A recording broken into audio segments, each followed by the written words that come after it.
Bienvenido, estimado público. ¿Qué tal? En esta oportunidad les saluda María Elena Honores, acompañada de Manuel Alonso Navasar, quienes hoy tenemos el grato placer de contar con la presencia del doctor Marco Martos Carrera, director de la Academia Peruana de la Lengua, catedrático de la Universidad Nacional Mayor de San Marcos, exdecano de la Facultad de Letras y Ciencias Humanas de la misma Casa de Estudios. Asimismo, es poeta y representante de la generación del 60. Entre sus obras destacan, por ejemplo, Casa Nuestra, del año 1965.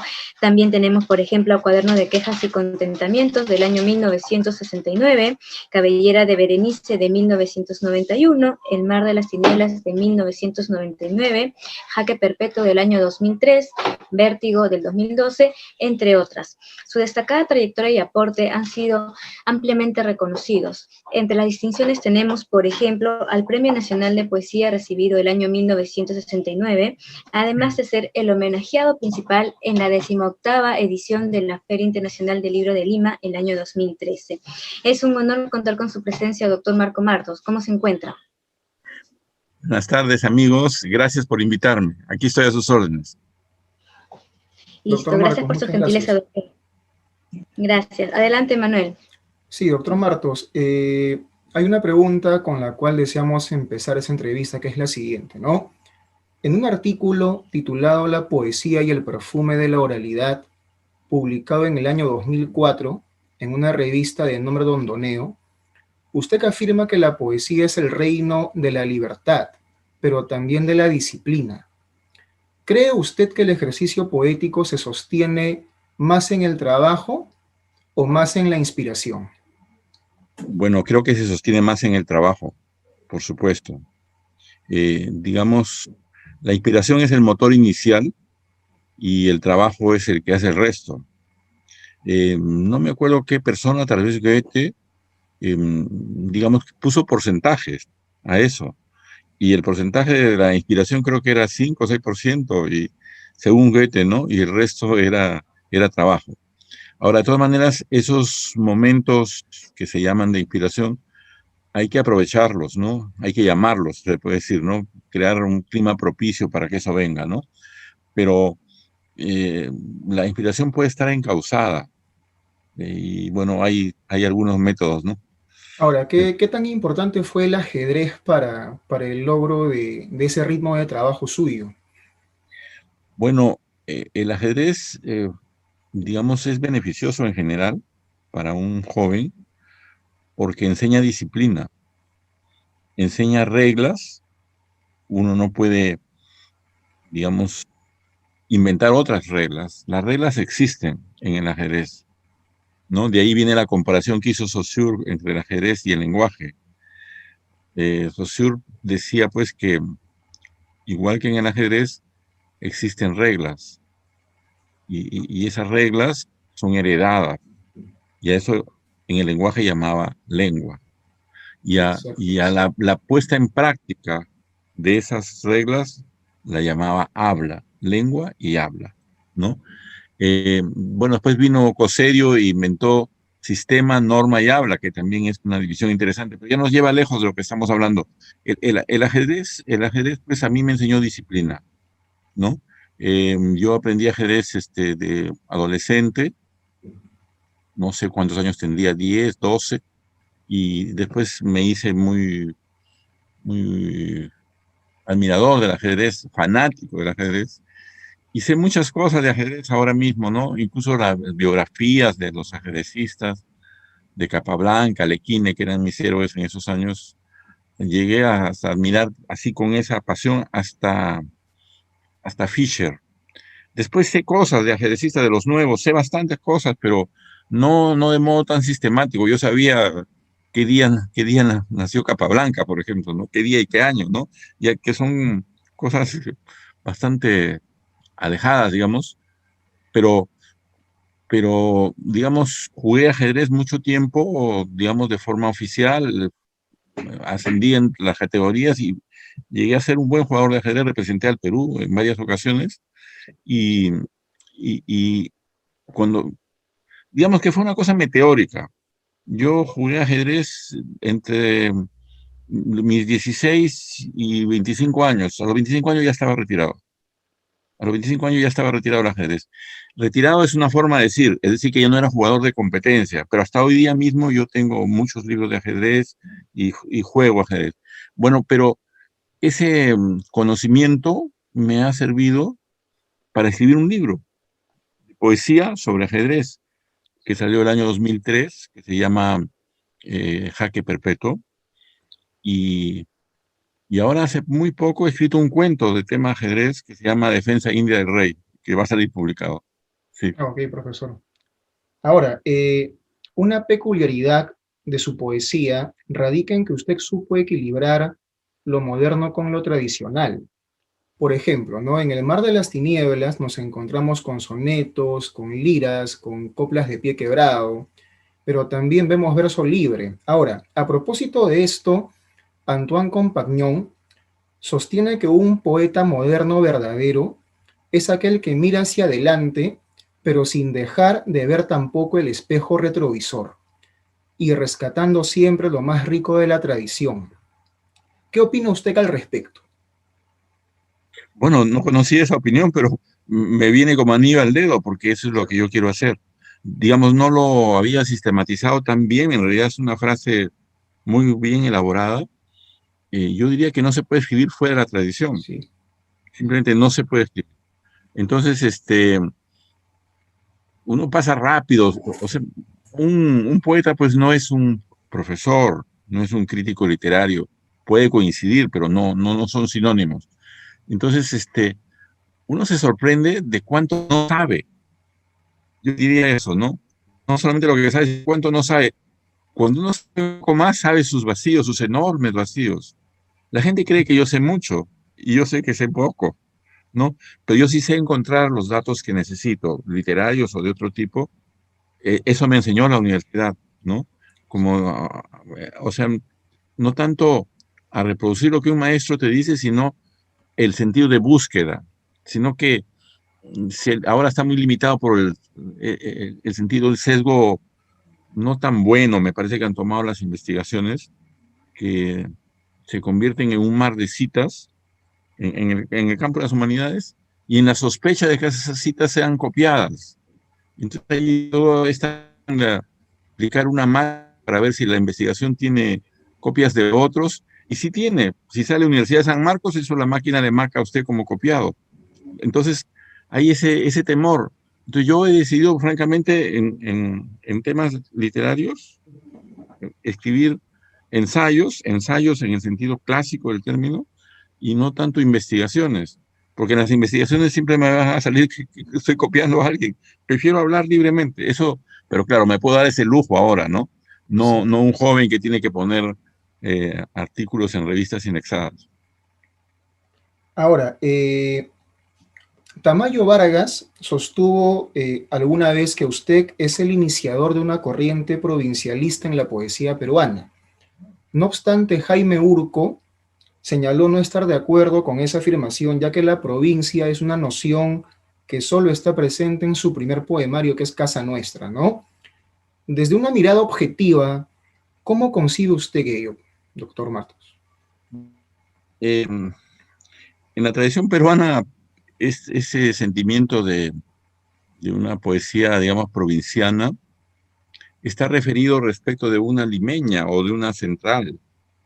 Entonces, un escritor como Tamayo, que es limeño, eh, ve eso, ve en este caso, en el primer libro, digamos, la añoranza de la tierra dejada atrás. Y eso es verdad, pero no es lo central, digamos, ¿no? En realidad, toda poesía aspiraría a ser provinciana y universal, diría. Esa sería una aspiración. Entonces, eh,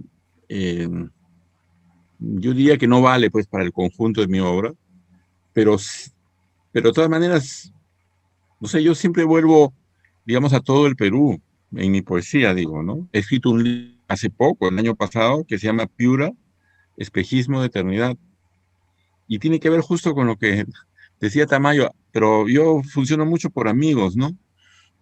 Un amigo me decía, un amigo cercano que se llama Houdini Guerrero, que es de Piura, de Talara exactamente, pero es un amigo muy cercano. Me decía hace 10 o hace 20 años, me decía, tú escribes poemas sobre Piura, pero sobre tu pasado, pero no escribes nada del presente. Le digo, pero el presente lo conozco menos, le decía yo, ¿no? Pero yo de pronto sentí, y eso me ocurrió el año 2017, que yo tenía algo muy rico en mi cabeza, en mi mente, en mi vida, vinculado con Piura, que era mucho más rico que lo que había expresado hasta ese momento, que había escrito poemas esporádicos sobre la región. Y entonces, como ahora he variado mi forma de escribir, ahora yo me propongo un tema y lo desarrollo, entonces quise hacer un poemario sobre Piura y lo hice, ¿no? Se llama Piura, Espejismo, Eternidad. ¿Por qué se llama Espejismo, Eternidad? Porque eh, en un poema me pregunto, ¿durará esto? No, los poemas no durarán, ni los que los han leído, ni los que los leen. Todo desaparecerá, menos Piura, que parece que la ciudad va a seguir. Pero Piura también puede desaparecer, y de ahí vino el título, Piura, Espejismo de Eternidad, ¿no? Me parece eterna, aunque no lo sea. Bueno, pero ocurrió un fenómeno que creo que fue de impacto nacional, que fue que, digamos, hubo una corriente del Niño terrible el año 2017, y yo fui a Piura después de ese niño, digamos, y recorrí lo que conozco, digamos, los valles del Chira y del Piura. Fui a los pueblos, no para escribir poesía, sino que fui por afán de estar con la gente, de ver qué pasaba, ¿no? Pero eso me impactó profundamente, es uno de los impactos más fuertes que he tenido en mi vida. El Piura 2017. ¿Ya? Y eso gatilló, se puede decir, la necesidad de escribir poesía de ahora. Y escribí varios poemas de esos temas. Y después me aproveché de otra noción que estoy manejando hace años, ¿no? Que yo quiero hacer una poesía diacrónica, no solamente sincrónica con mi tiempo, sino diacrónica, es decir, histórica. No reemplazar a la historia, sino recoger instantes de la historia en mis poemas. Y eso es lo que vengo haciendo. Y entonces ese libro es un libro compacto sobre la región, que creo que, bueno, no se les ha ocurrido a otros. Y también me ha pasado con la selva. Yo he escrito un libro de poemas sobre la selva del Perú y a los escritores de la selva no se les había ocurrido, porque están en una discusión que no es mía, ¿no? Los escritores de la Amazonía, de qué tienen que hacer si son escritores mestizos de las ciudades, si expresar las culturas aborígenes, el monte, como le llaman, o expresar lo que pasa en las calles. Y hay unas polémicas muy fuertes. Yo creo que eso no es contradictorio, pero bueno, en eso están ellos.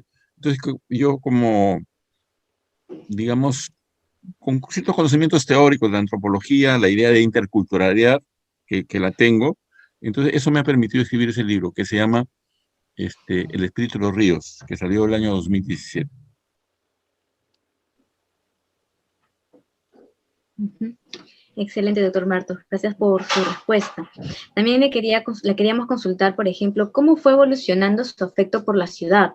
Su primer libro, sobre todo, es el que denota con mayor claridad una cierta actitud de rechazo, lo cual poco a poco va desapareciendo hasta que en el mar de las tinieblas se empieza a notar ya cierto vínculo afectivo, ¿no? Justamente con la ciudad. Bueno, es el proceso de adaptación. Yo conocía de manera teórica desde muy joven el proceso, digamos, de adaptación a Lima en los libros, ¿no? O sea, lo que sufre un poblador, digamos, como Arguedas, de una provincia, un poblador, digamos, con una cultura mestiza, serrana, por ejemplo, venir a Lima, es una cosa espantosa. Y más espantosa es para los monolingües quechuas o aymaras o de alguna lengua de la selva. Y yo he experimentado eso también, estando siendo ya profesor universitario, ¿no? Con el manejo de los pobladores de la selva que tenían ingreso a San Marcos y ingreso libre y estuvo en vigencia durante algunos años y sufrían situaciones inenarrables. de acomodo a la ciudad. Bueno, pero ahora a mí mismo, yo vine a los 16 años, conocí a Lima, digamos, fugazmente, una vez de niño y otra vez a los 14 años, y Lima me pareció espantosa.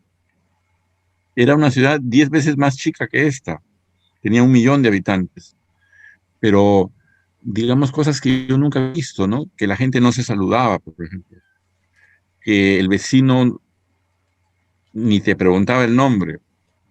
Yo estaba acostumbrado en Piura a que las puertas de las casas estaban abiertas. Cuando la puerta se cerraba, significaba que no había nadie. Entonces, uno por respeto tocaba la puerta abierta, pero ya sabía que ahí había personas. Era una señal. Eso desapareció a los pocos años. Pero yo me acuerdo mucho de eso, ¿no? ¿En qué momento en Piura empezaron a estar las puertas cerradas? Y una sorpresa me llevé en Estados Unidos, en 1980, en un pequeño pueblo que se llama Dartmouth, esos pueblos que tienen universidad, 7.000 habitantes, 6.000 son universitarios y 1.000 son los que estaban ahí antes, ¿ya? Y en ese pueblo, en 1980, las puertas también estaban abiertas, como yo lo había visto en Piura en los años 50. En las casas, las puertas estaban abiertas. Y uno podía entrar y quedarse en el vestíbulo y decir, oye, fulano, aquí estoy, en Estados Unidos, 1980, ¿no? Bueno, esas son cosas que se han ido perdiendo, pero quiero decir que desarraigarse de lo propio, de la familia, y estar entre... Yo no conocía a nadie en Lima, a nadie es a nadie, más que a una tía, ¿no? Iba a la universidad y no conocía ni una persona. Además, las personas que estaban ahí, los jóvenes, bueno, te hablaban un poquito, pero tenían sus grupos por colegios, de qué colegio venían, etcétera. Entonces me costó bastante. ¿Y quiénes fueron mis amigos? Primero fueron piuranos en la universidad. O sea, 2 de Talara que naturalmente hicieron grupo conmigo. Y mi siguiente amigo fue de Huaraz, ningún limeño todavía. Donde hice amigos, y muchos, fue en el club de ajedrez. Pero esa es otra historia. Pero me fui acomodando poco a poco y un día mi hija, ya teniendo 20 años, me dijo, siempre has escrito contra Lima, comienza a escribir a favor. Y tengo poemas a favor de Lima también. Algunos que quiero mucho. Entendido, doctor Martos. Otra pregunta que tenemos es, ¿qué tan determinante fue para su poesía su experiencia como docente en la Universidad San Cristóbal de Huamanga, ¿no? Sobre todo en lo ocurrido en Ayacucho y Huanta en el 69. Bueno, creo que mencioné el impacto para mí de 2007, ¿no? Piura. Impacto mayor de vida es eso. Ayacucho, 1969, todavía puedo decir el día 19 de junio, o sea, nunca me he olvidado. ¿Quién se puede olvidar? Mire usted todo lo que está ocurriendo ahora en el Perú con 2 muertos. Bueno, yo vi matar a 30. Entonces, ya, esa es la experiencia más grave de mi vida, ¿no? Como diría Vallejo, ¿no? Estar y ver como en una película que la gente va cayendo y bueno, y la estampida, ¿no? De todos. Y volver después de 2 horas, ver los cuerpos todavía regados en el suelo y ver un camión militar que los recogía y los como sacos y se los llevaba, ¿no? Ese es el recuerdo más imborrable de mi vida. Y como ustedes comprenderán, digamos, es una marca, ¿no? Que uno lleva para siempre. Así es. En Cuaderno de Quejas y Contentamientos se nota mucho eso también, ¿no? ¿Qué tanto lo marcó esa experiencia? Sí. Sí, entonces es algo, no es que uno quiera escribir así con violencia. La violencia está en la sociedad y Exacto. se expresa en la literatura, ¿no? Sí. Y fíjense, eh, viendo ese horror, yo puedo más o menos intuir, y sé mucho ya, de cómo ha sido el conflicto con Sendero Luminoso. Es un tema que a mí me interesa siempre, y sé muchas más cosas de lo que la gente podría creer. Pequeños detalles, y bueno, pues tampoco puedo hacer que mi vida y mi poesía esté marcada solo por eso, pero es un sedimento que está allí, ¿no? y, y yo fui, digamos, un poco atrevido. Ese libro fue del año 69. Eso estaba fresco, había ocurrido el año anterior. No, ese mismo año había ocurrido. Eh, y, y después, en los años 80, exactamente el año 88, yo estaba en Francia y tenía muchas noticias de lo que pasaba en el Perú. Estaba muy informado porque leía Le Monde todos los días y había un buen corresponsal en el Perú. Y, y entonces escribí un poema que se llama Retablo, que es otro poema representativo, porque creo que es el primer poema de un poeta más o menos conocido sobre Sendero Luminoso, porque la gente no se atrevía a escribir sobre Sendero Luminoso. Pero yo, pues, no escribía desde un escritorio, digamos, ¿no? Escribía porque sabía del tema, sí sabía, ¿no? Y me tocaba muy fuertemente. Claro, entendí en esa parte. Doctor Martos, nosotros también teníamos ¿no? la consulta sobre los recuerdos que le trae la Lima de antes, ¿no? El centro de Lima, aquel que era el foco cultural de la ciudad. ¿Qué tan determinante fue para usted, por ejemplo, la tertulia en el Bar Palermo? Bueno, el Bar Palermo ha tenido, digamos, distintos momentos, por lo que me dicen. En los años 50, fue primero, eh, digamos, lugar de la generación del 50.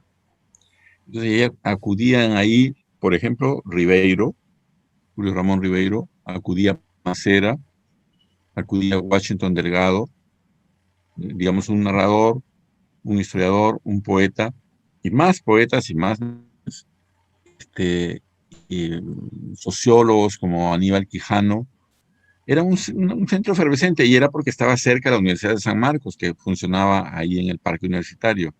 Había, digamos, esa tertulia, ¿no? Con el tiempo, la gente va adquiriendo más obligaciones, ese grupo se dispersó un poco. En los años 60 ya estaban dispersos. O sea, yo no he visto eso, no lo he visto simplemente. Me lo han contado, ¿no? Este, y también había mujeres que iban.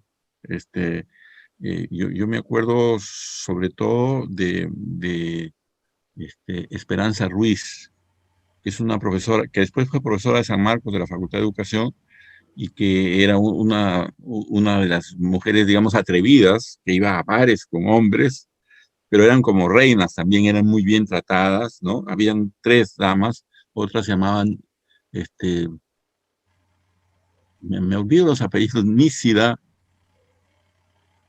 Coronado, y otra era Cayirgos. Esos son nombres personas que yo he conocido después o que me han dicho. Bueno, en los años 60 y tantos, ya ahí va otra generación, un poquito más joven, pero encabezada por Reynoso. Reynoso es del 50 más bien, pero es un 50 tardío. Me parece que nació el 34, no soy seguro. Los otros los de llamados 50 eran 3 o 4 años mayores que él. Bueno, y entonces ahí iba Reynoso, iba Vargas Vicuña, extraordinario narrador. Miguel Gutiérrez, Juan Morillo, Eduardo González Viaña, los del Grupo Narración, hasta Augusto Higa, Gregorio Martínez. Yo he ido poco al Palermo, no he sido del Palermo, pero digamos, bueno, la razón era muy simple. Yo era un estudiante, digamos, con el bolsillo un poco roto, y entonces no podía pagarme una cerveza. Era un lujo para mí pagarme una cerveza. Pero había ido alguna vez y me acuerdo un día que me encontré en la calle con Osvaldo Reynoso. Eso creo que grafica mi relación, lo que voy a decir, con el Palermo y con ellos. Me dijo, ¿tú por qué no vienes más al Palermo? Y yo le dije, mira, la verdad es esta. Yo no voy porque no puedo pagar ni una cerveza. Y entonces él me dijo, ven cuando quieras, que cuando tú vayas, yo voy a pagar tu cerveza. Entonces yo le dije, mira, pero yo no te la voy a poder devolver. No me gusta eso. Y entonces me dijo, no me olvido lo que me dijo. cuando seas mayor y puedas pagar una cerveza, invítale una cerveza a un joven y acuérdate de mí. Por supuesto que me ha pasado cientos de veces que estaba en una situación de invitar un café. La cerveza es un símbolo, ¿no? Pero puede ser un café no sé, o un sándwich a una persona joven. Y entonces me ha dicho lo mismo, porque se repite, hay una poca... Yo he tenido una situación milagrosa de relacionarme siempre con muchas personas buenas de cualquier edad. Tienen un poco de temor, o sea, no tienen esa frescura de otros de, bueno, pues que pague, este tiene el dinero que lo pague, ¿no? Entonces, me dicen eso, y yo le digo, bueno, le cuento la anécdota de Reynoso, que para mí es inolvidable, es el sentido de una especie de camarada mayor que protege a uno menor, ¿no? Y que es la continuidad de la vida, ¿no? Y bueno, yo de ahí, pues, saqué algunos amigos, ¿no?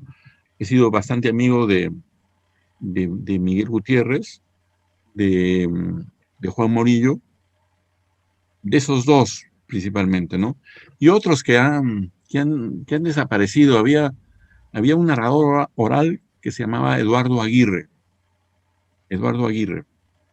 a quien le decían Bola porque había tenido un pequeño lobanillo, ¿no? Y le decían Bola, ¿no? Su apelativo era Bola. Este hombre era un narrador oral excelente y siempre soñaba con escribir una novela sobre una hacienda en el centro de Pueblo Libre, cerca de la iglesia de Pueblo Libre. Es una hacienda que quedó, bueno, se urbanizó todo eso, pero quedó la casa hacienda, hasta ahora está muy escondida. Es una casa que pertenece a Agustín de la Puente Candamo, el profesor recientemente fallecido hace 3 años, el profesor de historia, y se toca con campana. O sea, usted llega y en lugar de tocar timbre hasta ahora, usted jala una soguita que está ahí y suena una campana y vienen y le abren. Eso lo he visto. Bueno, eso era una hacienda gigante en los años 50, que era Pueblo Libre, o parte de lo que después fue Pueblo Libre, y Eduardo Aguirre era de una familia que era servidora de los dueños de la hacienda, vivían dentro de la hacienda. Imagínense ese mundo que se perdió porque Eduardo Aguirre nunca escribió una línea. Escribió poemas, pero nunca escribió la novela que soñaba, ¿no? Bueno, así pasa. Doctor Martos, Paolo de Lima, en un artículo que redactó en torno a su obra también, dijo de usted que es un poeta que siempre defiende su postura y que lo hace incluso desde el lugar de la poesía. ¿Está usted de acuerdo con esa afirmación? ¿Concibe la poesía como un espacio, como sugiere Gastón Bachelard, desde el cual puede usted apreciar y juzgar la realidad que lo envuelve? Bueno, fíjense, esos son conceptos que son bien interesantes, que yo los asumo. Me parece muy interesante lo que dice Bachelard, y Bachelard es uno de mis escritores favoritos, pero un poeta no siempre es consciente de eso. Con el paso del tiempo, sí, pero un joven no es consciente de eso. Un poeta de 18, 20 años no simplemente se está expresando, ¿no? Este, Pedro Salinas ha reflexionado sobre eso, ¿no? Dice, ¿no? Sí, ¿por qué tienes nombre tú día miércoles? ¿Por qué tienes nombre tú tiempo otoño? Alegría, pena siempre, ¿por qué tenéis nombre amor? ¿No?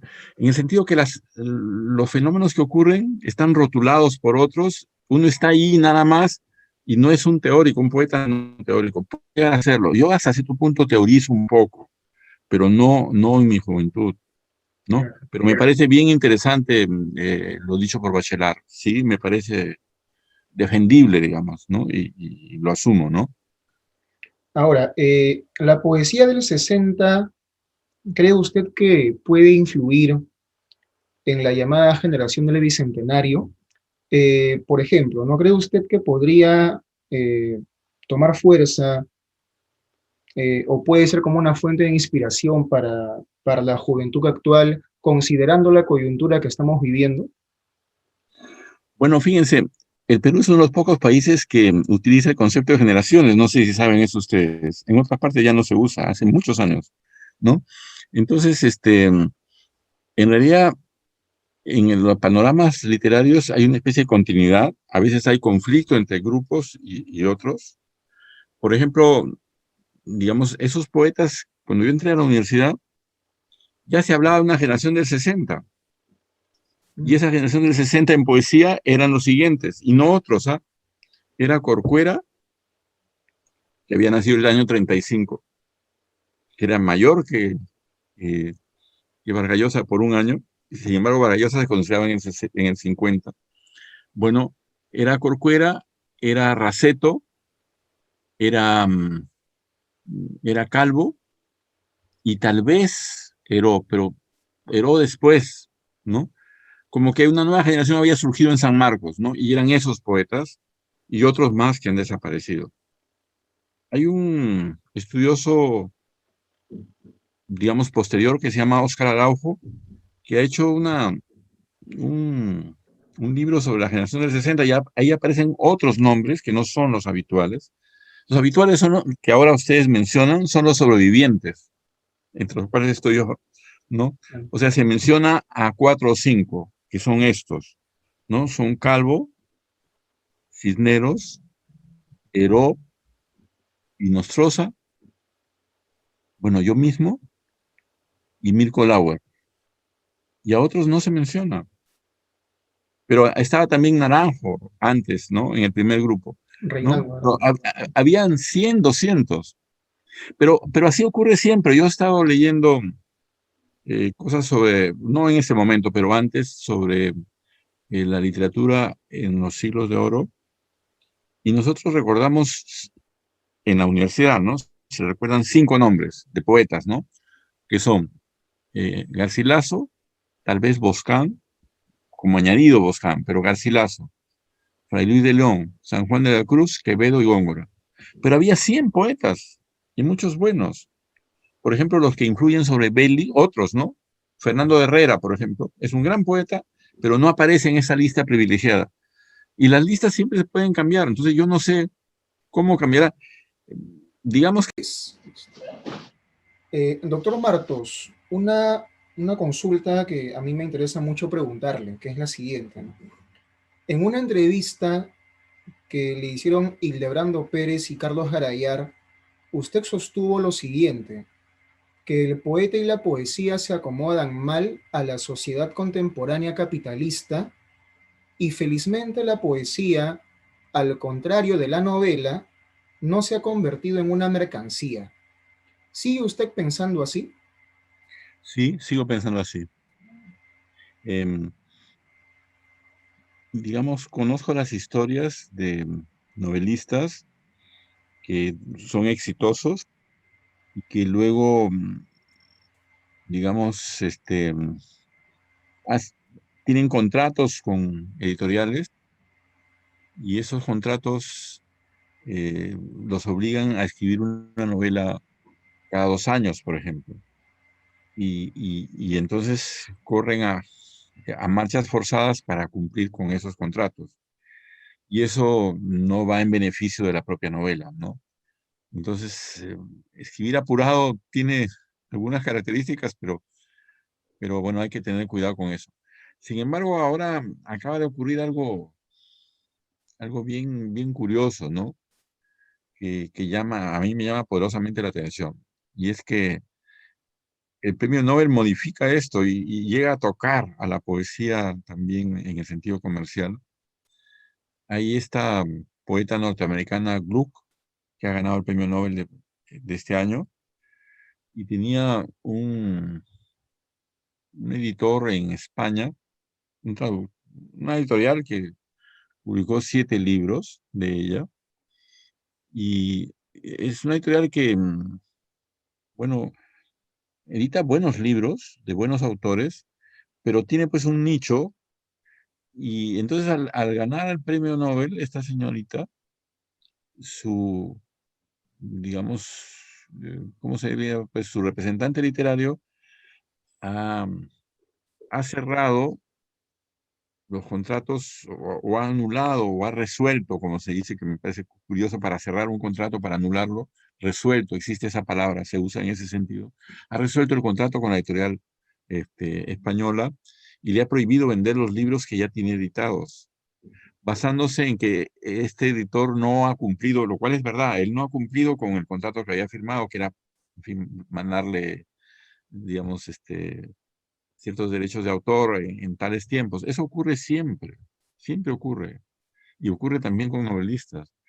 Y bueno, pues, pues ahí vemos el momento en que está ahí en disputa la poesía como mercancía, pero es una excepción. Yo creo que el poeta no está apurado por una editorial para escribir, ¿no? En ese sentido está fuera del mercado. Siempre las tiradas, el número de ejemplares de una edición de poesía es bastante corta, ¿no? En el Perú, pues, he visto ya llegar a los niveles más bajos que uno pueda imaginar, ¿no?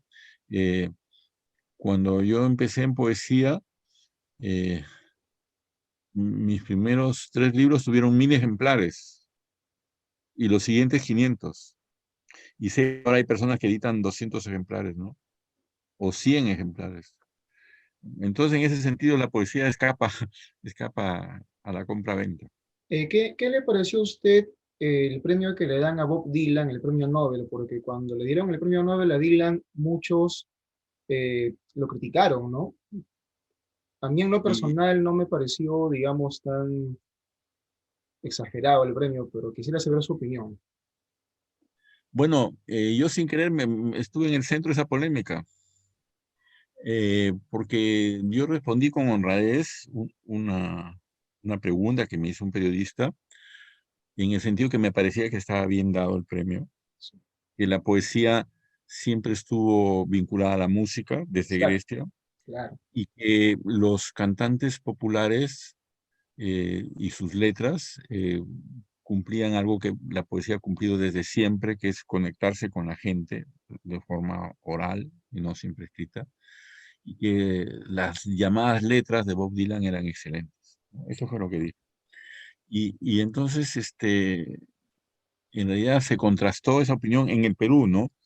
Con lo que había dicho Vargas Llosa, que su reacción fue para mí hepática, y dijo que el próximo año le van a dar el premio a un futbolista, ¿no? Entonces yo bueno, pero yo mismo dije, sin responderle a Vargas Llosa, porque yo no sabía lo que él iba a declarar, que los que reclaman tal vez sean novelistas. Dije eso, Mm. y eso fue verdad. Ningún poeta reclamó, Y aparte que de yo que sepa. también es cierto que la poesía nace acompañada de música, ¿no? Y muchos olvidan eso, o lo han olvidado Sí, ya. sí, Así que no tiene sí, nada de extraño que haya sí. ganado el Nobel Dylan. Mari. Sí, bien, doctor Martos. También queríamos hablar sobre lo que era la digitalización, ¿no? El paso para algunos a lo que es el entorno virtual, entornos digitales, ha sido complicado, pero para otros no lo ha sido tanto, ¿no? Entonces, estas nuevas plataformas, ¿usted considera que podrían reemplazar al libro tal como hoy lo conocemos, desvirtuaría su esencia o de repente nos darían unas nuevas experiencias? ¿Cuál es su opinión al respecto? Bueno, yo estoy, sé por propia experiencia y por lo que he leído también, y en este caso me apoyo en una autoridad en el área, en esto, que es Pierre Bourdieu. Pierre Bourdieu dice que cada vez que ha aparecido en el terreno artístico un nuevo procedimiento de comunicación, parecía que iba a desplazar al anterior. Y eso no ha ocurrido. Simplemente que hay una convivencia de medios expresivos y nuevos nichos, por llamarlo así, de personas que antes no concurrían a esto. Y los ejemplos están ahí. Cuando aparece el cine, se pensó que el cine iba a terminar con el teatro, y no ha ocurrido eso. Cuando apareció la fotografía, se pensó que iba a terminar con la pintura, y la fotografía se ha desarrollado independientemente de la pintura, y son dos expresiones artísticas, digamos, muy valiosas, ¿no? Y de igual manera, en el caso específico de la literatura, esto ya lo digo yo, este, no hay que confundirla con el recipiente, digamos, el recipiente físico. La literatura fue oral al comienzo, o sea, se hablaba y se transmitía oralmente. En un momento se comienza a escribir y entonces es como dura en el tiempo. Por ejemplo, Aristóteles comienza a hurgar en las bibliotecas de las tragedias que habían ganado el concurso y logra salvar algunas, de las muchas que escribieron esos grandes Esquilo, Sófocles y Eurípides, y bueno, y Aristófanes, ¿no? Y se salvaron y llegaron a nosotros gracias a que se escribieron. Pero eran obras de teatro para ser puestas en escena, y hasta ahora son eso. Entonces, igual, cuando aparece la imprenta, se multiplica la posibilidad de contar historias. La novela, tal como la conocemos, está asociada a la imprenta, aunque novelas ya se escribían. Está el célebre Apuleyo con El asno de oro en pleno Imperio Romano, que es una novela estupenda. La noción de novela no nace con la imprenta, pero sí se desarrolla con la imprenta. Entonces, en ese momento, personas pudientes, digamos, comienzan a diferenciar el hecho de tener un manuscrito muy valioso al tener la reproducción de ese manuscrito que es un libro. Entonces pensaba que eso vale menos. Esa persona es un pensamiento un poco arcaico, digamos.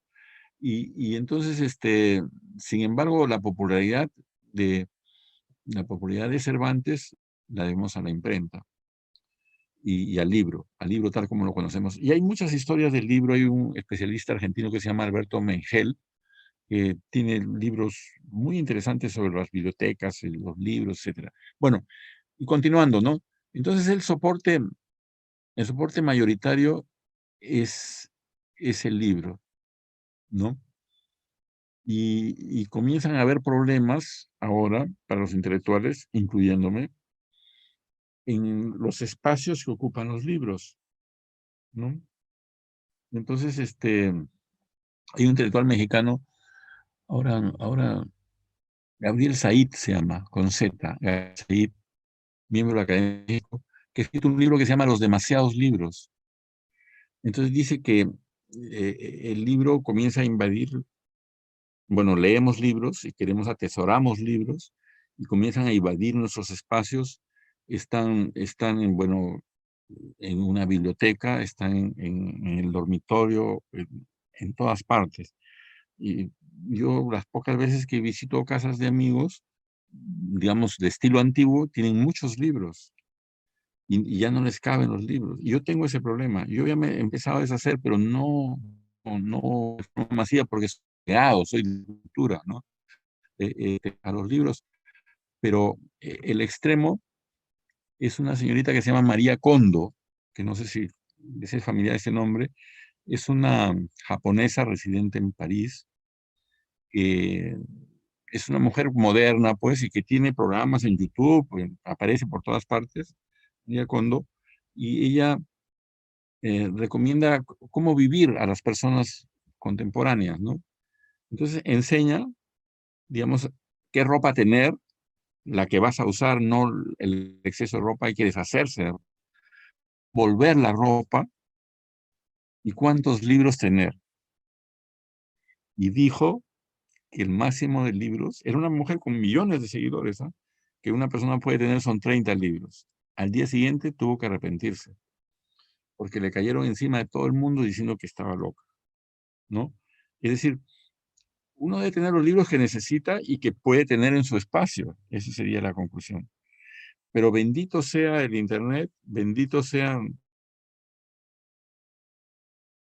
los libros digitales, porque permiten tener acceso a bibliotecas que antes no tendríamos, ¿no? Eh, a mí, con el tema del ajedrez, siempre me consultan porque, bueno, sé algo del tema. Entonces me dicen, ¿cómo así que el Perú tiene tan buenos ajedrecistas? Y no otra cultura. Bueno, ajedrecistas peruanos siempre ha habido buenos, pero el límite que teníamos era la información, los libros. No existían los libros. Había que perseguir los libros de ajedrez, mandarlos traer de otra parte, etc. Era un problema cuando yo era jugador. Ahora eso no es problema. Un chico en su casa tiene toda la información de ajedrez que necesita para formarse. Y saben ustedes, Perú es campeón de 10 categorías en América, en ajedrez, por edades, de 20 que hay, 10 el Perú es campeón panamericano, ¿no? Y son chicos que van de 8 años a 30, digamos, ¿no? ¿Y por qué es? Porque tienen mucha información digital. Y lo mismo diría en literatura. Pasa exactamente, ¿no? Me acuerdo que Ha habido un momento, yo soy de San Marcos, digamos, totalmente, pero he enseñado en otras partes. He enseñado también en la Católica hace poco, en 2014 estuve 2 años porque tuvieron ellos una crisis de profesores y entonces me dijeron que uno de los problemas era que los chicos estaban en clase con sus... Ya no ocurre eso, pero un tiempo ocurrió. Estaban con sus teléfonos jugando, pues, ¿no? Entonces, ¿cómo hacer para dictar una clase que tienes a los chicos que están en otra, como dicen, ¿no? Es incorporarlos, ¿no? Yo detecté que alumnos, porque había eso en Católica, en San Marcos nunca me ha pasado, pero en Católica sí. Entonces yo los nombré colaboradores y les preguntaba, a ver, busque usted en internet la fecha de nacimiento de Hölderlin, o busque la fecha de en qué año se escribió La náusea. Entonces, bueno, pues estaban en lo suyo, pero colaboraban a la clase, ¿no? Entonces yo creo que no hay que asustarse, que los cambios son positivos. Es positivo que un alumno tenga en su tableta 100 libros y no es negativo. Y para un profesor también, ¿no? Así que yo creo que simplemente tenemos que acostumbrarnos a otra cosa. Ahora, en personas como yo, el libro siempre tendrá un lugar de privilegio, siempre da gusto ver qué edición es, ver qué carátula, en fin, eso no cambiará. Pero el placer de leer va más allá del el tocar físicamente la página. Creo que eso es, ¿no? De todas maneras, yo siento pues que soy de un tiempo que se está yendo y que el tiempo que vendrá será más todavía, más virtual, pero que siempre muy bonito el libro hay. Ahora, hay algunos editores, conozco algunos, que, que se van desplazando a hacer simultáneamente o uno detrás de otro la edición digital y la edición impresa. Y conozco a algunos que están, son muy pocos, ¿ah? Trabajando en el libro objeto, el libro que al mismo tiempo merezca coleccionarse como algo inédito. Pongo un ejemplo. Una, una señorita peruana, puedo decir el nombre, se llama Gabriela Zamora, es peruana, nacida en Iquitos, y ha vivido en Lima mucho tiempo, y ella ahora vive en Inglaterra, va en Inglaterra y viene al Perú, está en tiempos, la pandemia la cogió en el Perú, la conozco bien a esta señorita, y escribe cuentos, ha aprendido en la universidad y en muchos talleres, y escribe muy buenos cuentos. Y tenía un cuento largo que se llama La República Bar. Se llama así porque había un bar cerca del periódico La República que se llamaba La República, y ahí ocurre su cuento, ¿no? Ya, entonces ha buscado un editor. Entonces, ¿quién va con un cuento de 12 páginas para editar un libro? Bueno, ella estaba de paso en el Perú y quería editar un libro y se contactó con un editor de una editorial que se llama Mano Falsa. El editor se llama Miguel Coletti, es de San Marcos, egresado de lingüística, hace libros muy bellos. Y entonces él hizo el cuento como una carta de restaurante de primera categoría. Usted recibe el cuento digamos, en un cartón como el que dan en eso, y dice La República Bar, dice afuera, ¿no? Y debajo el nombre de ella, y usted abre una carta y está el cuento, ¿no? Y lo presentó, por supuesto, en un bar, ¿no? Y vendió todos los ejemplares que tenía ahí, que fueron 60, 70. Editó solamente 500, pero el primer día vendió 60, con los que estábamos ahí, ¿no? Entonces, esas son pequeñas salidas, eh, hermosas salidas, que yo creo que se podrán usar también en el futuro, ¿no? También esos libros cartoneros, por ejemplo, me acuerdo que en una feria del libro compré un libro de el, el poeta este, brasileño Haroldo de Campos, ¿no? Era un libro editado en el Perú por la agrupación cartonera y eran hojas hechas en imprenta y cosidas burdamente con una tapa de caja de cerveza y a mano decía Haroldo de Campos, a mano con plumón, Haroldo de Campos, el puntero izquierdo de la poesía, que así se llama el libro.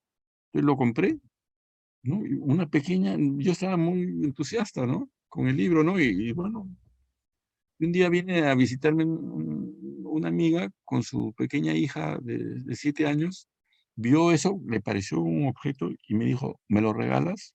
Se lo regalé, ¿no? O sea, se vuelve un objeto interesante. Estas son cosas que van a pasar más en el futuro, creo. Bien, gracias, doctor Martos. ¿Y usted cree que, bueno, todo esto, ¿no? Tener el libro en distintos formatos y todo lo demás puede incentivar a los jóvenes a difundir más la cultura de distintos rincones de nuestro país, de repente cambiar, promover el cambio, como le decía, la perspectiva con respecto a lo que es educación, lo que es cultura, y promoverla aún más? Yo creo que sí. Miren, hace años nos guiamos mucho por esta encuesta, más o menos PISA, y siempre se dijo que Perú estaba en el sótano. Eso ya no es verdad. Hace tiempo que no es verdad. Digamos, el Perú ha ido lentamente mejorando en educación, y claro, en este momento hemos sufrido un retroceso que tiene que ver con la pandemia, con la falta de comunicación, pero yo creo que hay una gran capacidad del pueblo peruano de salir de las dificultades. Yo creo que el gobierno futuro del Perú tiene que ya por fin hacer caso a lo que dicen las mayorías. ¿En qué centrar el presupuesto de la República? ¿Qué es lo que más necesitamos? Necesitamos, en primer lugar, que la mayoría de la población tenga salud, ¿cierto? Y el segundo punto, que tenga educación. Por supuesto que no son varitas mágicas, pero los países que van solucionando mejor sus problemas apuntan a estos dos lados. Y le digo, bueno, siempre se menciona a los países nórdicos, a Finlandia y los otros, Noruega, Dinamarca, son países de alto nivel cultural, de educación gratuita masiva y de consideración por los profesores. Eso es lo que hay que hacer, ¿no? Ahora, todos los países tienen problemas. También Finlandia está lleno de problemas. El problema que tienen es depresión y alcoholismo. Pero eso no tiene que ver con la educación.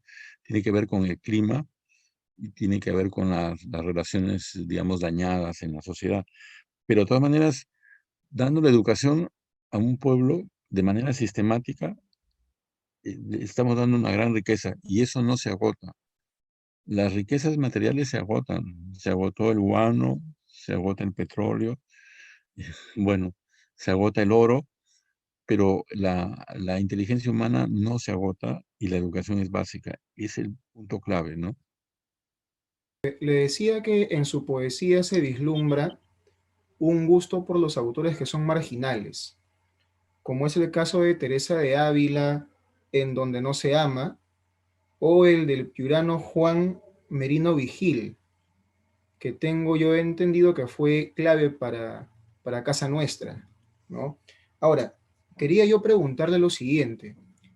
Si usted tuviese que elegir tres nombres de autores marginales, poco o nada conocidos tal vez, pero que usted cree que son importantísimos para que sean leídos por la juventud actual o pues, en general para cualquier tipo de lector, ¿cuáles son los que usted nombraría? Bueno, marginales peruanos o marginales en general. En general. Ya, bueno, lo que ocurre que aquí lo que tenemos que hacer es entrar en otras tradiciones. Ya cualquier tradición de cualquier país es una tradición marginal para un peruano, si no es en lengua española, ¿no?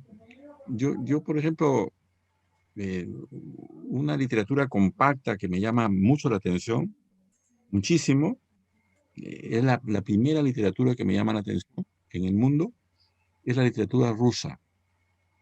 La literatura rusa, y empezaré por los autores centrales, pero también en los autores que son menos leídos.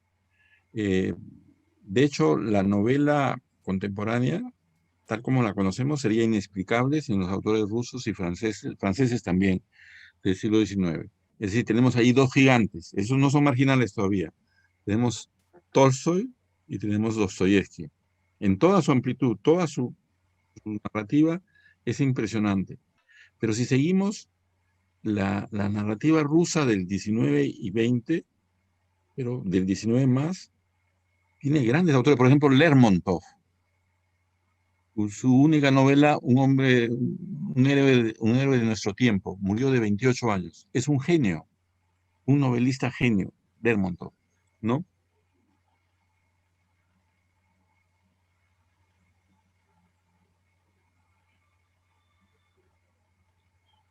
Eh,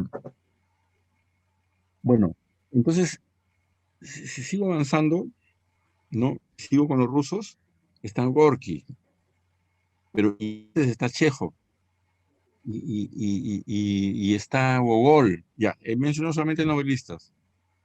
Está Pushkin, que es novelista y es poeta. Bueno, en el Perú nadie lee a Pushkin ahora, y sin embargo es un gran autor, ¿no? Está Isaac Babel, novelista de los años 20, ¿ya? Y están los grandes poetas, los dos grandes rusos del siglo XX, Mayakovsky y Esenin. Estoy seguro que a Esenin la mayoría no lo ha leído. El primero que rescato es a Esenin. Llamo la atención sobre la gran calidad de ese poeta Esenin. Y ahora que estamos hablando, voy a buscar un poema para ponerlo de Esenin. Usted me pidió tres, ¿no? Bueno, entonces me iría a un francés en todo ese mundo, todo ese mundo francés, digamos, de vanguardia. Bueno, está Apollinaire, que es un autor conocido, está, está Breton, que es un autor conocido, está Paul Eluard, que es un autor conocido, pero está Robert Desnos, por ejemplo, mi segundo autor, Robert Desnos, autor francés, contemporáneo de todos los que he mencionado, que no es tan leído en el Perú, pero que me parece que es extraordinario. Y, y voy a mencionar a un autor del Ecuador ya, el tercero, que es Gangotena. Gangotena es un autor que nació en 1904 y murió en 1944, ¿no? Y ese es su apellido, Gangotena. Y era hijo de gente muy rica, mineros. Lo mandaron a estudiar, como se dice, a Francia, ingeniería de minas, y él hizo los estudios. Comenzó a escribir en francés, se parece el caso a un poco a César Moro. Fue amigo de Henry Michaud y lo invitó a venir al Ecuador, y Michaud escribió un libro que se llama Ecuador, Ecuador, del año 29. Y Gangotena tenía una enfermedad, era hemofílico, ¿no? Y esa enfermedad marcó su vida y vivió 40 años. Entonces estuvo en Ecuador extrañando a Francia y en Francia extrañando a Ecuador, ¿no? Y en ese momento la poesía que se hacía en Ecuador era una poesía realista y su poesía no capturó. Es una poesía, digamos, que participa tanto de la vanguardia como de lo que se ha llegado a llamar la herencia del simbolismo. Es un extraordinario poeta, de primerísimo rango. Así que ya le dije tres. Ok. Y el caso de Juan Merino Vigil, ¿qué tan importante fue para usted al comienzo de su pasión por la poesía? Bueno, en realidad Merino Vigil era una leyenda en Piura, un poeta que nació a principios del siglo XX y no sé en qué año moriría. Nunca juntó sus En el poemas en libros. 53 creo falleció. Ya. 53. Él, él solamente viajó de Ayabaca a Piura y de Piura a Lima. Estuvo en Lima, conoció a Mayate y después regresó a su pueblo. Él tenía, digamos, una parcela, no era un hacendado en el sentido tradicional, sino era un hombre de campo que tenía pues algunas hectáreas y vivió siempre en Ayabaca con esporádicas visitas a Piura. Y tiene un poema que aparece en mi libro, citado en mi libro Leve Reino, en la carátula, porque para mí fue el modelo de poeta, ¿no? Yo había leído 4 o 5 poemas de él, nada más. Después he leído como 20, pero no más de 20. Este, y donde menciona una golondrina que va volando mientras cae la noche, ¿no? ¿No? Y todavía hay algo de luz para su vuelo, ¿no? Y el último verso que me conmueve dice, yo soy ese pequeño pájaro efímero, ¿no? Entonces, esa fue la imagen, la primera imagen de poeta que yo tuve, Merino Vigil, y otro que se llama Joaquín Ramos Ríos, que también era un poeta de esos que no llegan a publicar libro, pero que tenía mucho éxito popular, recitaba en los teatros de Piura, sus poemas y los poemas. Había una corriente en los años 50 en Hispanoamérica de recitar poemas. Y este Joaquín Ramos Ríos recitaba poemas y poemas pues, de Vallejo, de Valeromar, de Chocano, y se congregaban 500 personas a escuchar. Y eso después ya se perdió. Había una recitadora, no sé si tenemos tiempo, que se llama Berta Singerman, una recitadora argentina, que hacía giras por toda Hispanoamérica, ¿no? Y en una ocasión, en un homenaje a Parra del Riego, al poeta peruano Parra del Riego, el embajador de Uruguay, que desgraciadamente no retuve su nombre, y que participaba junto conmigo en ese homenaje, contó que siendo niño él, acudió sería pues en los años 50, acudió a un recital de Berta Singerman en Montevideo. Y él se estilaba eso, ¿no? Entonces él entró a Cazuela como joven que era, pagó, digamos, lo mínimo, y cuando está por empezar, el portero del teatro sube y se sienta a su lado y comienzan a ver el espectáculo. Entonces ella recitó, entre otros poemas, polirrítmico, dinámico, Agradín, jugador de fútbol. Ágil, fino, alado, eléctrico, fulminante, yo te vi en la tarde olímpica jugar, el poema de Parra del Riego. Y el portero comienza a llorar. Y era Gradín. Era Gradín ya viejo, que no sabía que tenía ese poema. Miren, esa cosa emocionante, ¿no? Entonces, ese poema también yo lo he leído, digamos, en el colegio y me impresionaba mucho. ¿Cómo se puede escribir un poema al fútbol? Pensaba yo, pero se puede, ¿no? Bueno, doctor Martos, en verdad que estamos muy agradecidos por habernos brindado un poco de su tiempo y no quisiéramos dar fin a esta entrevista sin evocar los versos de un poema que le pertenece a usted y que fue utilizado en los Juegos Panamericanos 2019, que es el poema El Perú. Así que con su permiso quisiéramos cerrar esta entrevista evocando los versos de ese poemita. Muchas gracias. No es este tu país porque conozcas sus linderos, ni por el idioma común, ni por los nombres de los muertos. Es este tu país porque si tuvieras que hacerlo, lo elegirías de nuevo para construir aquí todos tus sueños. Muchas gracias, doctor Martos, por la entrevista. Gracias a ustedes dos. Muchas gracias. Un abrazo afectuoso, doctor. Muchísimas gracias. También para ustedes. Gracias. Y muchas gracias. Es una entrevista muy libre. No sé qué van a hacer ustedes con esto. Es muy larga, pero bueno, tienen ahí material. Ok. Muchísimas gracias. Gracias. Un gran abrazo. Gracias. Gracias. Muchas gracias.